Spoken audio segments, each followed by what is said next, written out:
저는 정다영이라고 합니다. 서울 강남에 있는 거대 로펌에서 파트너 변호사로 일하고 있죠. 매일 수백억 원짜리 소송을 다루며 승승장구하는 삶을 살고 있었어요. 하지만 그날 제 인생이 완전히 뒤바뀔 줄은 상상도 못했습니다. 회사에서 의무적으로 참여해야 하는 사회봉사 활동 때문에 무료 법률 상담소에 가게 됐어요. 솔직히 말하면 귀찮은 일이었죠. 비싼 정장을 입고 고급 승용차를 타고 다니는 저에게 봉사활동이란 그저 형식적인 것일 뿐이었거든요. 상담소는 낡고 오래된 건물 지하에 있었습니다. 형광등이 깜빡거리는 좁은 공간에서 여러 변호사들이 시민들의 상담을 받고 있었어요. 저도 책상 하나를 배정받아 앉아 있었는데 문득 한 노인이 제 앞에 나타났습니다. 김혜진이라고 자신을 소개한 그 여성은 70대 정도로 보였어요. 하얀 머리카락을 단정하게 빗어 넘기고 낡지만 깨끗하게 다린 옷을 입고 있었죠. 그런데 이상했습니다. 혜진 씨가 저를 보는 순간 얼굴이 하얗게 질리더니 눈물이 그렁그렁해지는 거예요. 어떤 일로 오셨나요? 저는 평소처럼 능숙하게 물었습니다. 그런데 혜진 씨는 대답하지 못하고 계속 저를 바라보기만 하더라고요. 변호사님. 혜진 씨가 떨리는 목소리로 말했어요. 눈매가 꼭. 그 말을 끝내지 못하고 혜진 씨는 고개를 돌렸습니다. 혼잣말처럼 중얼거리는 것 같았어요. 저는 이상하다는 생각이 들었죠. 처음 보는 사람인데 왜 저를 그런 눈으로 바라보는 걸까요? 실례지만 저와 아는 사이신가요? 제가 조심스럽게 물었습니다. 혜진 씨는 깜짝 놀란 듯 고개를 흔들었어요. 아니에요, 아니에요. 죄송합니다. 그냥 누군가가 생각이 나서요.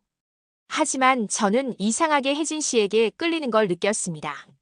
마치 어디선가 본 것 같은 익숙한 느낌이었어요. 아니, 익숙하다는 말로는 부족했죠. 뭔가 더 깊은 설명할 수 없는 감정이었습니다. 혜진 씨는 결국 별다른 상담 없이 돌아갔어요. 그런데 그 뒷모습을 보면서 저는 가슴 한구석이 아파오는 걸 느꼈습니다. 왜 그런지 모르겠더라고요. 그냥 처음 본 노인일 뿐인데 말이에요. 그날 밤 집으로 돌아와서도 혜진 씨 생각이 계속 났습니다. 특히 저를 바라보던 그 눈빛이요. 슬픔과 그리움, 그리고 뭔가 간절한 마음이 담겨 있었어요. 마치 오랫동안 찾던 무언가를 발견한 것 같은 표정이었죠. 저는 평소 감정에 휩쓸리는 타입이 아닙니다. 냉철하고 논리적으로 모든 걸 판단하는 사람이거든요. 그런데 혜진 씨를 만난 후로는 자꾸만 이상한 생각들이 들었어요. 마치 제가 뭔가 중요한 걸 놓치고 있는 것 같은 느낌이었습니다. 다음 날 사무실에서도 집중이 안 됐어요. 계약서를 검토하다가도 혜진 씨 얼굴이 떠올랐고 회의를 하다가도 그분이 마지막에 건넨 명함이 생각났죠. 명함에는 단순하게 이름과 전화번호만 적혀 있었습니다. 김혜진. 제가 중얼거렸을 때 비서가 들어왔어요. 변호사님, 무슨 일이세요? 오늘 하루 종일 멍하게 계시는 것 같은데요. 저는 고개를 저으며 대답했습니다. 아무것도 아니야. 그냥 어제 상담소에서 만난 분이 자꾸 생각나서. 비서는 의아한 표정을 지었어요. 저 같은 사람이 일반 시민들에게 그렇게 감정을 쓸 리가 없거든요. 저도 제 자신이 이상했습니다. 도대체 왜 혜진 씨가 그렇게 신경 쓰이는 건지 모르겠더라고요. 그날 저녁 저는 결국 혜진 씨에게 전화를 걸었습니다. 상담이 제대로 이루어지지 않았다는 핑계를 대면서요. 혜진 씨는 놀란 듯한 목소리로 대답했어요. 정말 괜찮습니다, 변호사님. 굳이 연락까지 주실 필요 없었는데요. 하지만 저는 포기할 수 없었습니다. 그래도 제가 변호사로서 제대로 도움을 드리지 못했으니까요. 시간 되실 때 다시 한번 뵙겠습니다. 혜진 씨는 잠시 망설이다가 대답했어요. 그러시겠다면. 감사합니다.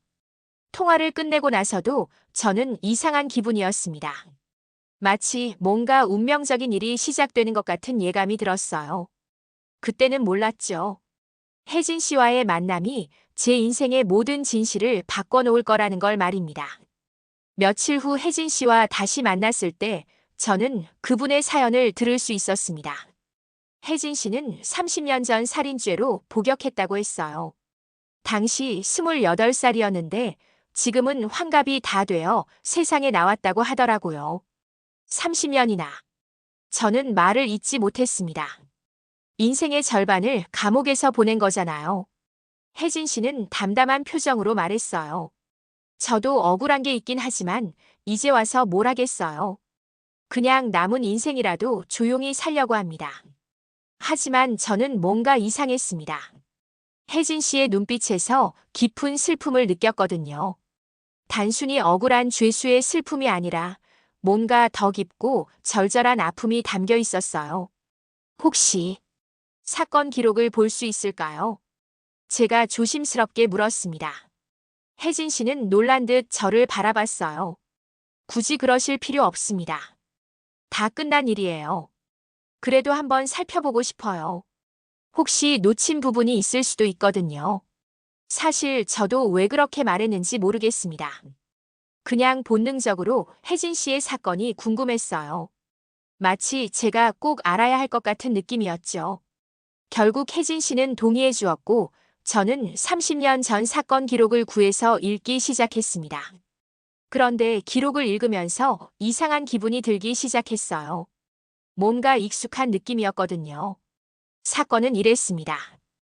1994년 겨울 서울 변두리 단독주택에서 화재가 발생했어요. 화재로 집주인이 사망했는데 경찰 수사 결과 혜진 씨가 방화살인 혐의로 체포된 거였죠. 혜진 씨는 그 집에서 가정부로 일하고 있었다고 했습니다. 그런데 화재 현장에서 2명의 아이가 실종됐다는 기록이 있었어요. 당시 5살과 7살이었던 남매였죠.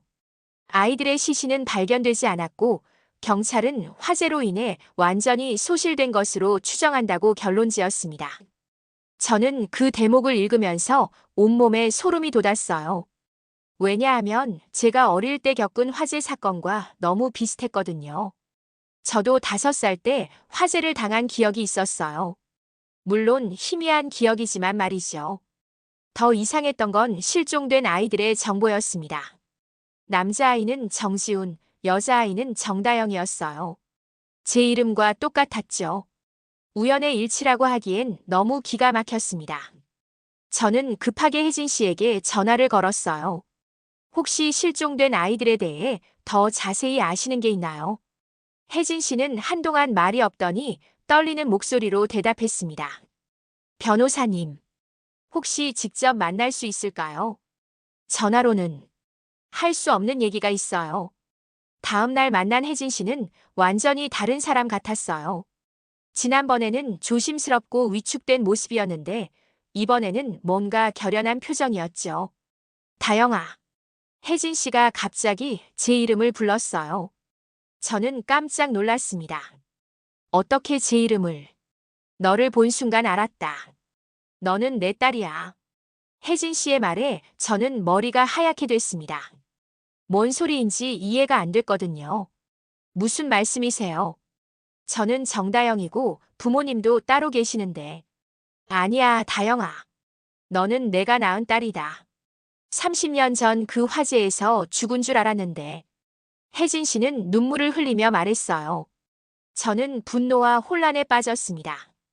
이게 무슨 상황인지 도통 이해가 안 됐거든요. 아니에요. 제 부모님은 정민수, 김영희 씨입니다. 저는 어릴 때부터 쭉 그분들과 살았어요. 다영아, 들어봐. 너는 그때 5살이었어. 집에 불이 났을 때 내가 너와 지훈이를 밖으로 대피시켰는데. 그만해요. 저는 소리를 질렀습니다. 모르는 사람이 와서 갑자기 제 엄마라니 말이 됩니까? 하지만 혜진 씨는 포기하지 않았어요. 왜 이제 와서냐고 묻겠지. 나도 30년 동안 너희가 죽은 줄 알고 살았어. 그런데 너를 본 순간, 아, 내 딸이 살아있구나 싶었다. 저는 자리에서 일어났습니다. 죄송하지만 더 이상 들을 수 없어요. 이런 말도 안 되는 소리. 다영아, 기다려. 혜진 씨가 저를 붙잡았어요. 내 오른쪽 어깨에 초승달 모양 흉터 있잖아. 저는 순간 멈춰섰습니다. 그 흉터는 정말 있었거든요. 어릴 때부터 있던 흉터라고 부모님께 들었는데 어떻게 혜진 씨가 알고 있는 거죠? 그리고 너는 딸기를 못 먹어. 알레르기 때문에. 맞지? 맞았습니다. 저는 정말 딸기 알레르기가 있었어요. 어릴 때부터 딸기만 먹으면 온몸에 두드러기가 났거든요. 저는 다리에 힘이 빠져서 다시 앉았습니다. 도대체 뭐가 뭔지 모르겠더라고요. 제 인생이 거짓이었다는 건가요? 아니면 혜진 씨가 거짓말을 하고 있는 건가요? 믿을 수 없어요. 저는 중얼거렸습니다. 제 인생이 모든 게 거짓이었다는 거예요. 혜진 씨는 제 손을 잡고 말했어요. 다영아, 나도 이 상황이 혼란스럽다. 하지만 너는 분명히 내 딸이야. 내가 어떻게 잊을 수 있겠니? 혜진 씨와의 충격적인 만남 이후 저는 며칠 동안 일에 집중할 수 없었습니다. 계속 그분의 말이 머릿속을 맴돌았거든요. 정말 제가 혜진 씨의 딸일까요? 아니면 그냥 미친 노인의 헛소리일까요? 저는 결국 다시 혜진 씨를 만나기로 했어요. 이번에는 제가 먼저 연락을 드렸습니다. 혹시 증거가 될 만한 게 있나요? 제가 정말 댁의 딸이라는. 혜진 씨는 잠시 망설이다가 대답했어요. 있어. 집에 가져다 둔 게 있다. 혜진 씨가 살고 있는 곳은 서울 외곽의 작은 원룸이었습니다. 30년간 감옥에 있었던 사람이 살기엔 너무 초라한 공간이었어요. 하지만 깨끗하게 정리되어 있었죠. 여기 앉아.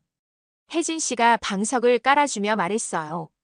혜진 씨는 낡은 서랍에서 봉투 하나를 꺼냈습니다. 봉투 안에는 오래된 사진 몇 장이 들어 있었어요. 이걸 봐봐. 혜진 씨가 사진 한 장을 제게 건넸습니다.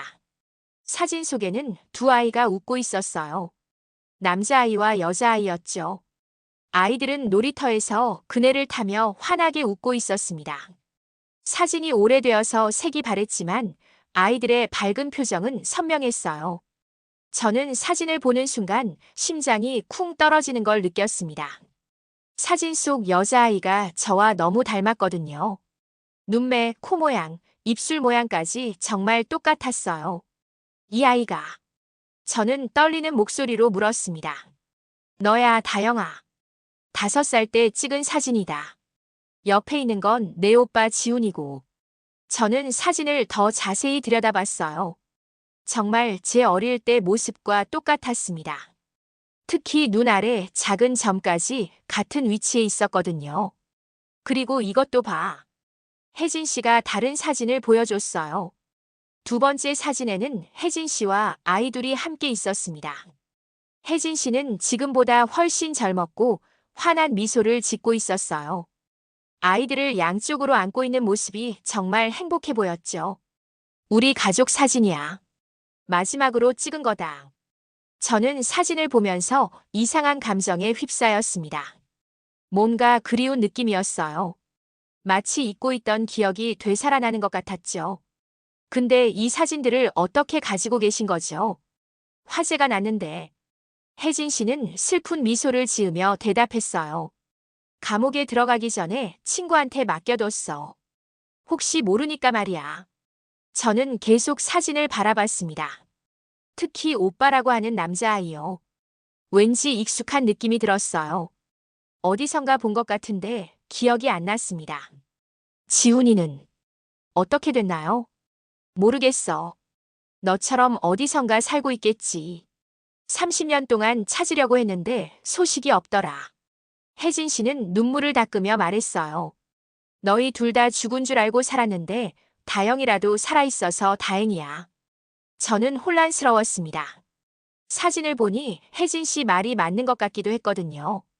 하지만 여전히 믿기 어려웠어요. 그런데 저는 왜 기억이 안 나는 거죠? 5살이면 기억할 나이인데. 아마 충격 때문일 거야. 그때 너무 무서운 일을 겪었으니까. 혜진 씨가 사진을 다시 정리하며 말했어요. 다영아, 나도 억지로 내가 내 딸이라고 우기려는 게 아니야. 하지만 이 사진들을 보면 저는 고개를 끄덕였습니다. 사실 부인할 수가 없었거든요. 사진 속 아이는 정말 저와 똑같았으니까요. 그날 밤 집으로 돌아와서 저는 거울을 오랫동안 바라봤습니다. 그리고 어릴 때 제 사진들을 꺼내서 비교해 봤어요. 혜진 씨가 보여준 사진과 정말 비슷했습니다. 저는 양부모님께 전화를 걸었어요. 갑자기 궁금해진 게 있었거든요. 아빠, 제가 어릴 때 어떻게 오게 된 건지 다시 한번 설명해 주실 수 있어요? 갑자기 왜 그런 얘기를 하니? 너는 우리가 입양한 거라고 벌써 몇 번 얘기했잖아. 그때 제 나이가 정확히 몇 살이었죠? 5살 반 정도였나? 정확히는 기억 안 나네. 저는 가슴이 두근거렸습니다. 시기가 정확히 맞아떨어지더라고요. 그때 제가 어떤 상태였나요? 많이 무서워하고 말도 거의 안 했어. 충격을 받은 것 같았지. 그래서 병원에도 데려가고 상담도 받게 했잖아. 모든 게 들어맞았습니다. 저는 정말 혜진 씨의 딸일 수도 있겠다는 생각이 들기 시작했어요. 하지만 확신하기엔 아직 이른 것 같았죠. 아빠, 혹시 제가 왔을 때 가지고 있던 물건이나 서류 같은 거 남아있나요? 글쎄. 창고에 내 어릴 때 물건들 박스로 보관해둔 게 있을 텐데. 왜 필요해? 네, 한번 찾아보고 싶어요. 전화를 끊고 나서 저는 깊은 한숨을 쉬었습니다. 제 과거가 정말 위조된 걸까요? 아니면 우연의 일치일까요? 답을 찾으려면 더 확실한 증거가 필요했습니다. 그런데 그 증거를 찾는 길은 생각보다 가까운 곳에 있었어요. 다음 날 사무실에서 저는 후배 윤지수에게 조심스럽게 물어봤습니다. 지수는 의대를 나와서 법무법인으로 온 특이한 케이스였거든요. 지수야, 혹시 DNA 검사를 비밀리에 할 수 있는 방법이 있을까? 지수는 의아한 표정을 지었어요. 선배님이 왜 DNA 검사를요? 혹시 불륜 관련 사건이세요? 아니야, 개인적인 일이야. 그냥 확인해보고 싶은 게 있어서. 지수는 잠시 생각하더니 대답했어요. 제가 아는 의사가 있긴 해요. 조용히 처리해 줄 수 있을 것 같은데. 근데 정말 괜찮으세요? 얼굴이 안 좋아 보이는데. 저는 고개를 끄덕였습니다. 고마워. 연락처 좀 알려줄래? 사실 DNA 검사를 하기로 결심한 건 밤새 고민한 결과였어요. 사진만으로는 확신할 수 없었거든요. 확실한 과학적 증거가 필요했습니다. 며칠 후 저는 혜진 씨에게 DNA 검사를 제안했어요. 처음에는 망설이시더니 결국 동의해 주셨죠. 다영아, 나도 정확히 알고 싶다. 혹시 내가 착각하고 있는 건 아닌지 말이야. 검사는 간단했습니다. 구강 점막을 채취하는 것뿐이었어요. 의사는 일주일 후에 결과가 나온다고 했습니다. 그 일주일은 정말 길게 느껴졌어요. 매일 밤 잠을 이루지 못했습니다. 만약 정말 모녀 관계라면 어떻게 해야 할지, 아니라면 또 어떻게 해야 할지 생각하느라 머리가 복잡했거든요. 드디어 결과가 나온 날, 저는 떨리는 손으로 봉투를 받았습니다. 혜진 씨도 저와 함께 있었어요. 열어봐, 다영아. 저는 천천히 봉투를 뜯었습니다. 그리고 결과지를 꺼내서 읽기 시작했죠. 모녀관계 일치율 99.9%. 저는 결과지를 읽는 순간 온 세상이 멈춘 것 같았습니다. 정말이었어요. 혜진 씨는 제 친어머니였던 거예요. 혜진 씨는 눈물을 흘리며 저를 안았습니다. 다영아, 내 딸. 정말 내 딸이야. 하지만 저는 기쁨보다는 충격과 분노가 더 컸어요. 30년 동안 속고 살았다는 생각 때문이었죠. 어떻게 이럴 수가 있죠? 저는 중얼거렸습니다. 내 인생이 거짓이었다는 거예요. 혜진 씨는 제 손을 잡으려 했지만 저는 뿌리쳤어요. 너무 혼란스러웠거든요. 제가 알고 있던 모든 것이 거짓이었다니 받아들이기 어려웠습니다. 다영아, 나도 어쩔 수 없었어. 감옥에 들어가면서 너희를 잃었는데. 그럼 지금까지 키워주신 부모님은 뭐예요? 저를 속인 거예요. 저는 분노와 배신감, 그리고 설명할 수 없는 슬픔이 한꺼번에 밀려왔습니다. 본능적으로 혜진 씨를 어머니라고 받아들이고 싶은 마음과 지금까지의 삶을 부정하고 싶지 않은 마음이 충돌했어요. 혜진 씨는 조용히 말했습니다. 다영아, 너를 키워주신 분들을 원망하지는 마라. 아마 너를 정말 사랑으로 키우셨을 거야. 하지만 제가 누군지도 모르고 살았잖아요. 저는 그 자리에서 일어나 나왔습니다. 더 이상 견딜 수 없었거든요. 집으로 돌아가는 길에 계속 눈물이 났어요. 기쁨의 눈물인지 슬픔의 눈물인지 구분할 수 없었습니다. 그날 밤 저는 양부모님께 전화를 걸었어요. 하지만 뭐라고 말해야 할지 몰라서 그냥 끊어버렸습니다. 어떻게 설명해야 할까요? 30년 만에 친어머니를 찾았다고요. 며칠 동안 저는 아무것도 할 수 없었습니다. 사무실에 나가지도 못했고 밥도 제대로 먹지 못했어요. 머릿속이 너무 복잡했거든요. 그러던 중 혜진 씨에게서 문자가 왔습니다. 다영아, 내가 혼란스러운 걸 안다. 하지만 한 가지만 기억해줘. 나는 30년 동안 너를 그리워하며 살았어.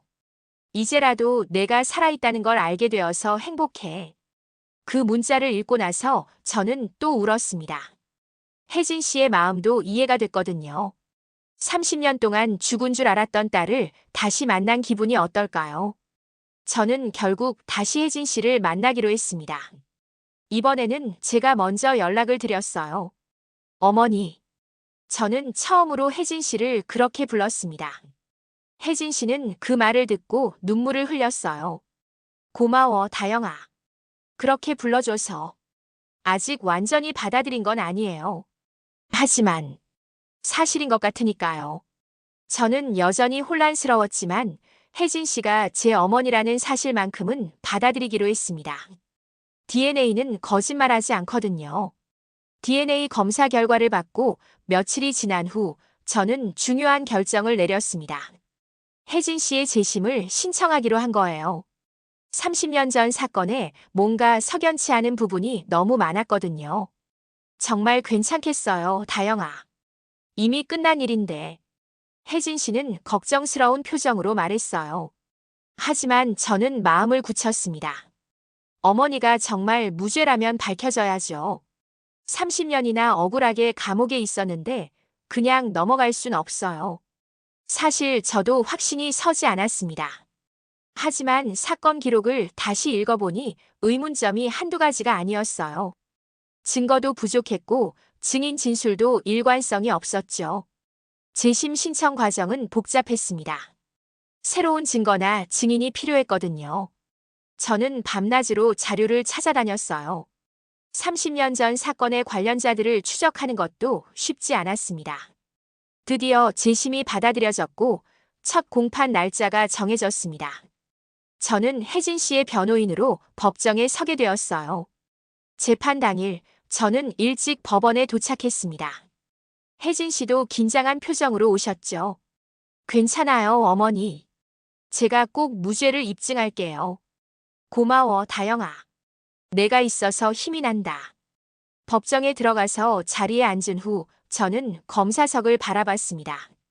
그런데 그곳에 앉은 검사를 보고 깜짝 놀랐어요. 강지훈이었습니다. 지훈은 제가 법대 다닐 때부터 알고 지낸 사이였어요. 학과는 달랐지만 동아리에서 함께 활동했었죠. 졸업 후에는 가끔 만나는 사이였는데 이렇게 법정에서 대립하게 될 줄은 몰랐습니다. 지훈도 저를 보고 놀란 표정을 지었어요. 잠시 눈이 마주쳤는데 뭔가 복잡한 감정이 교차하는 것 같았죠. 재판이 시작되고 저는 혜진 씨의 무죄를 주장했습니다. 30년 전 수사 과정의 허점들을 하나하나 지적했어요. 증거 수집 과정에서 명백한 절차상 하자가 있었습니다. 또한 피고인의 범행 동기도 불분명하며. 하지만 지훈은 만만하지 않았습니다. 변호인의 주장은 추상적입니다. 30년 전 확정 판결을 뒤집을 만한 새로운 증거가 있습니까? 법정에서 우리는 팽팽하게 대립했어요. 하지만 이상했습니다. 지훈의 눈빛에서 뭔가 다른 감정을 느꼈거든요. 단순히 승부욕이 아니라 마치 저를 보고 있는 것 같은. 검사님, 혹시 개인적으로 할 말씀이 있으시면 휴정 시간에 뵙겠습니다. 저는 재판 중간에 그렇게 말했어요. 지우는 잠시 망설이다가 고개를 끄덕였습니다. 휴정 시간에 우리는 법원 복도에서 만났어요. 다영아, 오랜만이네. 지훈 오빠도요. 그런데 이런 식으로 만날 줄은 몰랐어요. 지훈은 복잡한 표정을 지었습니다. 피고인이 너와 무슨 관계야? 그건 개인적인 일이에요. 저는 혜진 씨가 제 친어머니라는 사실을 말할 수 없었습니다. 아직 확신도 서지 않았고 무엇보다 지훈에게는 말하기 어려운 일이었거든요. 알겠어. 하지만 다영아, 이 사건은 이미 확정된 거야. 재심은 쉽지 않을 거다. 그래도 해봐야죠. 혹시 억울한 일이 있었다면 바로 잡아야 하니까요. 지훈은 저를 가만히 바라봤습니다. 그런데 이상했어요. 지훈의 시선이 뭔가 그리운 것 같았거든요. 지훈 오빠, 괜찮으세요? 얼굴이 안 좋아 보이는데. 아니야, 괜찮아. 그냥 너를 보니까 옛날 생각이 나서. 옛날 생각이요? 지훈은 고개를 저었습니다. 아무것도 아니야. 그냥 혼잣말이었어. 재판이 재개되고 우리는 다시 대립했습니다. 하지만 묘한 감정이 계속 흘렀어요. 마치 우리 사이에 보이지 않는 끈이 있는 것 같았죠.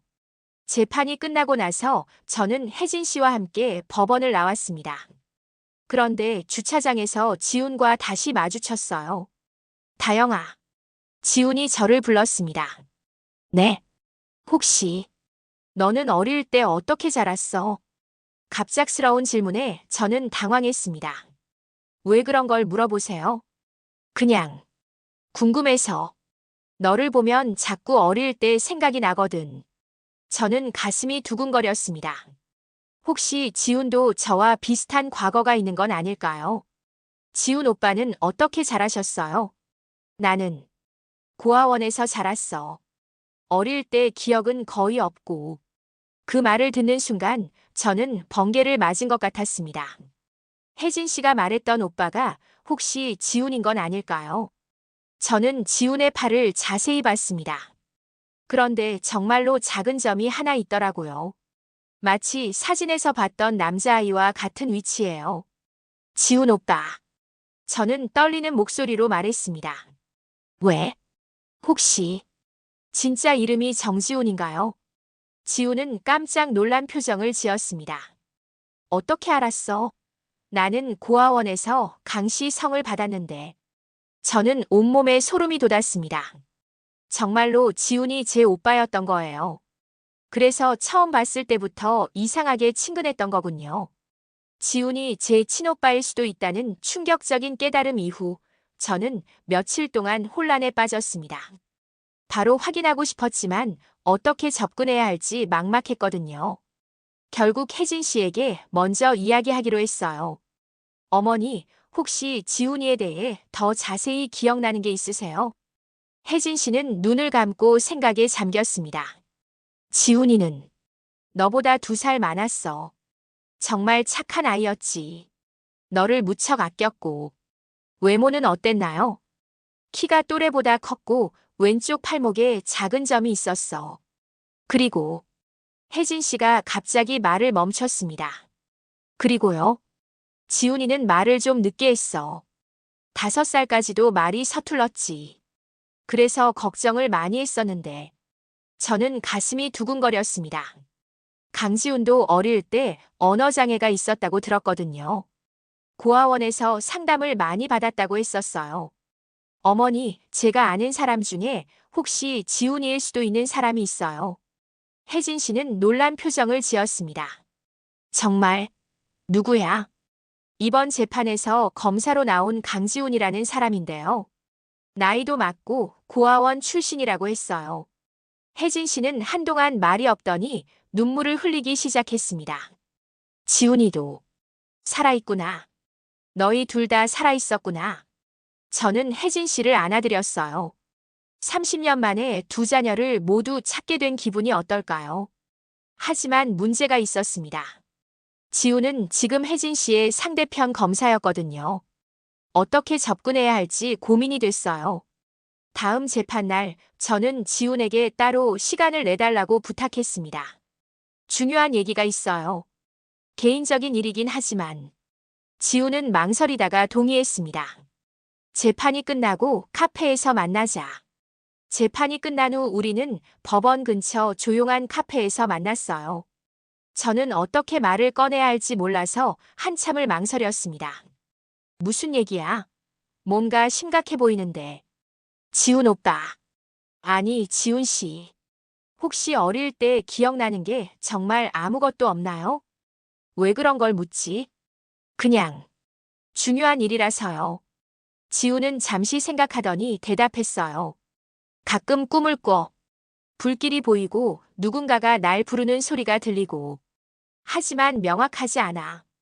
그 꿈에서 부르는 사람이 누구인지 아세요? 모르겠어. 여자 목소리 같긴 한데. 왜 이런 걸 묻는 거야? 저는 심호흡을 하고 말했습니다. 혹시 피고인 김혜진 씨를 자세히 본 적 있나요? 물론이지. 사건 관련해서 여러 번 봤는데 그때 뭔가 느낀 게 없었나요? 익숙하다든지. 지우는 갑자기 표정이 굳어졌습니다. 설마 너 뭔가 알고 있는 거야? 저는 더 이상 숨길 수 없다고 생각했어요. 지훈 씨, 김혜진 씨는 제 친어머니예요. 뭐? 지우는 깜짝 놀라며 자리에서 일어났습니다. DNA 검사까지 해봤어요. 확실해요. 그럼 너는 30년 전 화재로 실종된. 네, 맞아요. 그리고 지훈 씨도 그때 함께 실종된 제 오빠일 가능성이 높아요. 지훈은 의자에 주저앉았습니다. 말이 안 돼. 그럼 내가. 피고인은 지훈 씨의 친어머니일 수도 있어요. 지훈은 한동안 말을 하지 못했습니다. 너무 충격적인 이야기였을 거예요. 증거가 있어. 저는 혜진 씨에게서 받은 어릴 때 사진을 보여줬습니다. 지훈은 사진을 보더니 얼굴이 창백해졌어요. 이 아이가 지훈 씨와 똑같지 않나요? 특히 왼쪽 팔목의 점까지요. 지훈은 자신의 팔목을 내려다봤습니다. 정말로 작은 점이 하나 있었거든요. 이건 어릴 때부터 있던 건데 어머니 말로는 지훈이가 말을 늦게 했다고 하더라고요. 지훈 씨도 어릴 때 언어장애가 있었죠? 지훈은 고개를 끄덕였습니다. 고아원에서 상담을 많이 받았어. 심리적 충격 때문이라고 했는데 모든 조건이 맞아떨어졌습니다. 저는 지훈의 손을 잡고 말했어요. 오빠. 정말 오빠가 맞는 것 같아요. 지훈은 눈물을 흘리기 시작했습니다. 그럼 내가 30년 동안 엄마를 찾지 못했던 거야. 우리 모두 서로를 찾지 못하고 살았어요. 하지만 이제라도 만났잖아요. 지훈은 사진을 다시 들여다봤습니다. 이 여자아이가 너구나. 정말 너였구나. 네, 오빠. 기억나세요? 지훈은 고개를 저었어요. 명확하지는 않아. 하지만 뭔가 따뜻한 느낌이 들어. 그때 지훈의 휴대폰이 울렸습니다. 상사에게서 온 전화였어요. 강 검사, 내일 재판 준비는 어떻게 되고 있나? 지훈은 전화를 받으며 복잡한 표정을 지었습니다. 만약 정말 혜진 씨가 어머니라면 지훈은 자신의 어머니를 기소하고 있는 셈이었거든요. 전화를 끊고 나서 지훈이 말했어요. 다영아, 만약 정말 그분이 우리 엄마라면 나는 어떻게 해야 하지? 지훈이 자신의 정체성에 대한 혼란에 빠져 있던 그때 저에게 예상치 못한 연락이 왔습니다. 노미숙이라는 할머니에게서였어요. 혹시 김혜진 씨 사건을 맡고 계신 변호사님 맞나요? 네, 맞습니다. 어떻게 연락을 주셨는지. 신문에서 재심 기사를 봤어요. 30년 전 그 일에 대해 할 말이 있습니다. 미숙 씨는 당시 화재 현장 근처에 살던 분이었어요. 그런데 30년 동안 입을 다물고 있었다고 하더라고요. 왜 지금에야 나서시는 거죠? 그때는 무서워서 말을 못했어요. 하지만 이제 나이도 많이 들었고 더 이상 숨기고 있을 수가 없어서요. 미숙 씨의 증언은 충격적이었습니다. 혜진 씨는 살인을 저지르지 않았어요. 오히려 그 집 주인으로부터 아이들을 지키려고 했던 거예요. 무슨 말씀이세요? 그 집 주인이 아이들에게 나쁜 짓을 하려고 했어요. 혜진 씨가 말리다가 몸싸움이 벌어졌고 그 과정에서 실수로 촛불이 넘어진 거였어요. 미숙 씨는 당시 우연히 그 광경을 목격했다고 했습니다. 하지만 경찰에 신고하지 못했던 이유가 있었어요. 그 집 주인이 동네에서 권력이 있는 사람이었거든요. 함부로 건드릴 수 없었어요. 저는 이 증언을 지훈에게 알려줘야 할지 고민했습니다. 어차피 재판에서 나올 내용이지만 미리 알려주는 게 좋을 것 같았어요. 다음 날 지훈에게 전화를 걸었습니다. 오빠 만날 수 있을까요? 중요한 얘기가 있어요. 무슨 일이야? 새로운 증인이 나타났어요. 30년 전 사건의 목격자예요. 지훈은 잠시 침묵하더니 대답했어요. 알겠어. 만나자. 이번에는 공원에서 만났습니다. 지훈은 며칠 사이에 많이 초췌해진 것 같았어요. 잠을 못 자고 있어. 제가 걱정스럽게 물었습니다. 계속 생각하게 돼. 정말 그분이 우리 엄마라면 내가 지금까지 뭘 한 거지? 저는 지훈의 어깨를 가만히 두드렸어요. 오빠 잘못이 아니에요. 몰랐던 일이잖아요. 그리고 미숙 씨의 증언 내용을 자세히 들려줬습니다. 지훈은 충격을 받은 표정이었어요. 그럼 정말 무죄일 가능성이 높다는 거네. 네, 그런 것 같아요. 지훈은 한참 동안 생각에 잠겼습니다. 그러더니 갑자기 머리를 감싸 쥐었어요. 어떻게 된 거지? 뭔가 기억이. 오빠 괜찮아요? 지훈은 고통스러운 표정을 지으며 말했어요. 불길. 누군가가 날 밀치는 게. 아, 머리가 아파. 저는 깜짝 놀라서 지훈을 부축했습니다. 병원에 가요. 아니야, 괜찮아. 그냥 뭔가 떠오르려고 하는 것 같아. 그날 저녁 지훈에게서 연락이 왔어요. 다영아, 나 좀 이상해. 자꾸 꿈을 꾸는데. 무슨 꿈이요? 불길 속에서 여자가 날 밀쳐내는 꿈. 그리고 지훈아, 어서 나가. 라고 소리치는 목소리. 저는 가슴이 두근거렸습니다. 혹시 지훈의 기억이 돌아오는 건 아닐까요? 그 여자가 누구인지 보여요. 얼굴은 잘 안 보이는데. 하지만 목소리가 김혜진 씨와 비슷한 것 같아. 다음 날 재판에서 미숙 씨가 증인으로 나왔습니다. 미숙 씨는 떨리는 목소리로 30년 전의 진실을 증언했어요. 김혜진 씨는 아이들을 지키려고 했어요. 집주인이 아이들에게 추행을 시도하자 말리다가 사고가 난 거예요. 검사석에 앉은 지훈은 창백한 얼굴로 증언을 들었습니다. 중간중간 머리를 감싸주는 모습이 보였어요. 아이들을 안전한 곳으로 대피시키는 걸 봤습니다. 자기는 불길 속에 갇혀둬요.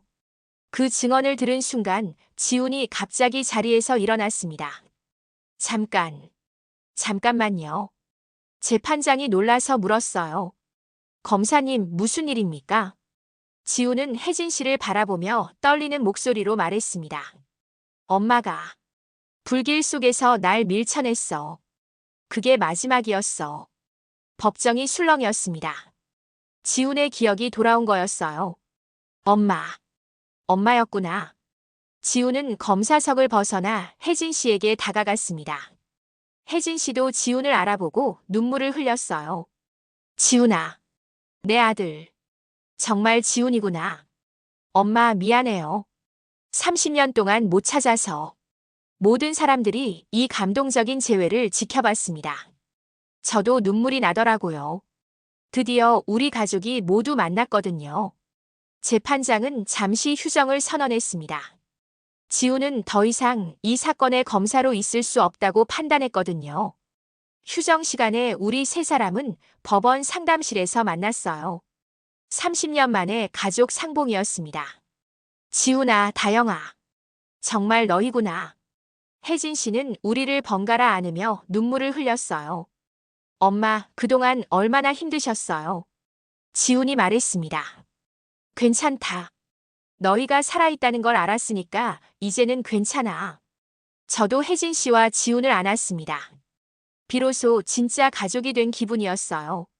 지훈은 사표를 제출했습니다.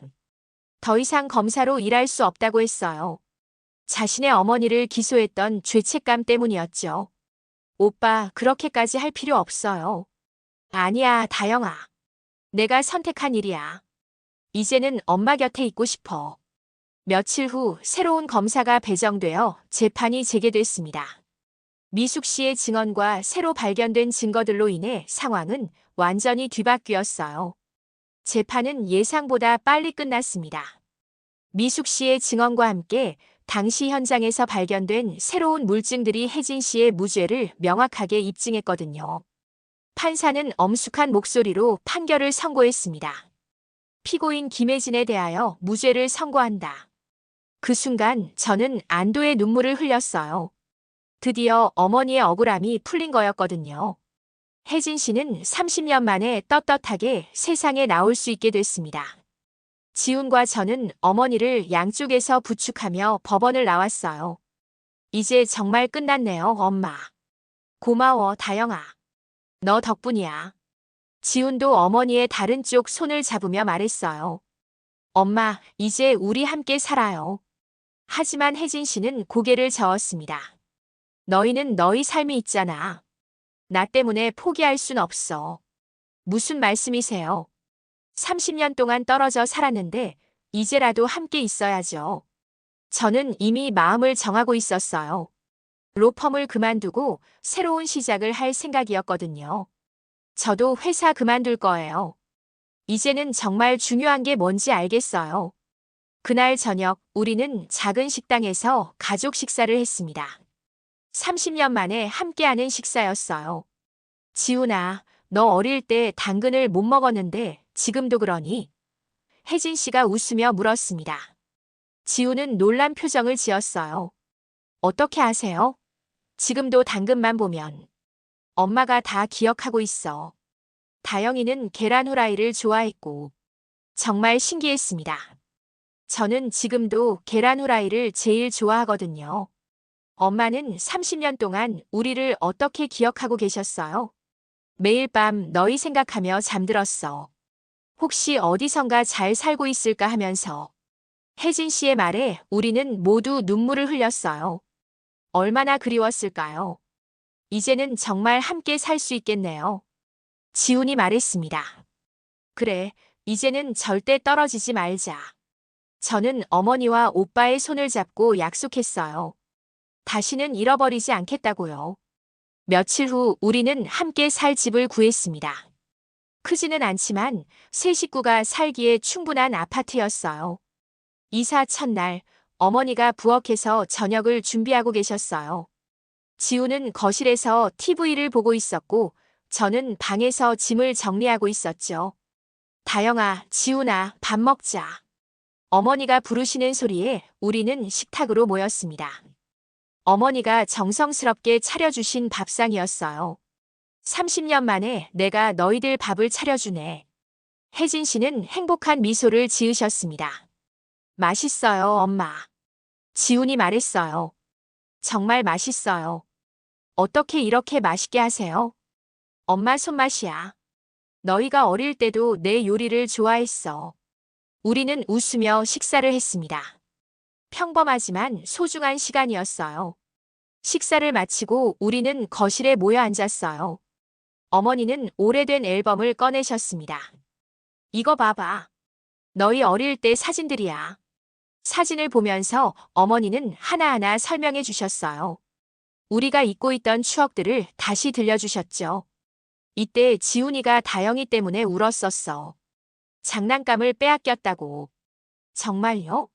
전혀 기억 안 나는데. 지훈이 웃으며 말했어요. 다영이는 오빠를 무척 따랐어. 항상 지훈이 뒤만 쫓아다녔지. 어머니의 말을 들으니 뭔가 따뜻한 기분이 들었어요. 비록 기억나지는 않지만 우리는 정말 가족이었거든요. 엄마, 이제 새로운 추억을 만들어요. 제가 말했습니다. 그래, 앞으로 우리 함께 행복하게 살자. 그날 밤 저는 오랜만에 편안하게 잠들었습니다. 30년 동안 알지 못했던 진실을 찾았고 잃어버린 가족을 되찾았거든요. 다음 날 아침 어머니가 아침밥을 차려주시는 소리에 눈을 떴어요. 지훈도 이미 일어나서 어머니를 도와드리고 있었죠. 좋은 아침이에요, 엄마. 응, 좋은 아침이야, 다영아. 우리는 함께 아침 식사를 했습니다. 이제는 매일 이렇게 할 수 있다는 게 행복했어요. 오늘부터 새로운 인생이 시작되는 거네요. 지훈이 말했습니다. 그래, 우리는 잃어버린 시간을 되찾을 순 없지만 오늘부터 다시 시작할 수 있어. 어머니의 말씀이 가슴에 깊이 와닿았습니다. 정말 그랬어요. 과거는 바꿀 수 없지만 미래는 우리가 만들어갈 수 있었거든요. 창밖으로 따뜻한 햇살이 들어왔습니다. 새로운 하루, 새로운 시작이었어요. 30년 만에 다시 만난 우리 가족의 첫 번째 아침이었죠. 엄마 사랑해요. 나도 사랑한다, 우리 딸. 지훈도 어머니를 꼭 안으며 말했어요. 엄마, 다시는 떠나지 않을게요. 고마워, 우리 아들. 우리는 서로를 꼭 안고 있었습니다. 눈물 속 웃음이었죠. 행복한 눈물이었어요. 밖에서는 새들이 지저귀고 있었고 새로운 하루가 시작되고 있었습니다. 우리에게는 앞으로 함께할 수많은 날들이 기다리고 있었어요. 30년 동안 흩어져 살았지만 이제는 다시 하나가 된 가족. 그 무엇보다 소중한 선물이었습니다.